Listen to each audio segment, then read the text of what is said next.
Alright, this video is going to be about power functions. And you might be asking yourself, what is a power function?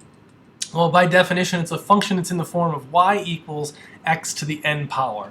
And this n has to be a real number constant, meaning it does not change. It's just going to stay the same the entire time. And what you may notice already is that most of the parent functions that we've talked about already are power functions. Now, to kind of test yourself a little bit, it might be good to pause this video right here and go try to figure out which of the parent functions are actually power functions. And then I'm going to go over it toward the end of this video. So pause the video right now. Okay, so now we're actually going to go over which of the parent functions are power functions. So let's start with the first one that we had, the f of x equals x right here, which is a linear function. If you have the basis of our definition, y equals x to the n power. Now, n in this case, hopefully you can see, it's f of x equals x.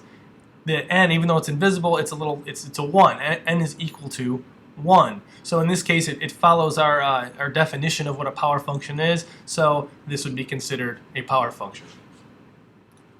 Okay. F of x equals x squared, okay, based on, again, our rule of what a power function is. In this case, n would be equal to 2. This is kind of easier, and this would be considered a power function.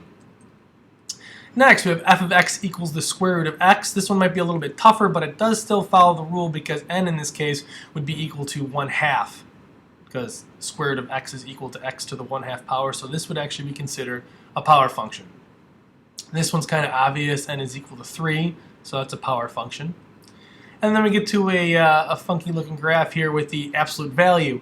As you can see, there's no power that you can really raise this to. So because of that, this is actually not a power function. Okay, our next one is f of x equals 1 over x. If you remember, this is also the same as f of x equals x to the -1 power. So the n here would be -1, and this would be considered a power function. And then last but not least, this is kind of the trickiest one here because it's got a 2 to the x power, and the x up here is the exponent. So to kind of break this problem down a little bit, if you notice, x is the input right here, and the input is changing along this axis. If you remember back to our definition of what a power function is, the exponent has to be a real number constant. In this case, it's not constant, it's constantly changing here along this axis. This x right here, this input is changing along the x-axis, so this would be considered not a power function based on that. So hopefully that helps you with the definition of what a power function is. Let me know if you have any questions.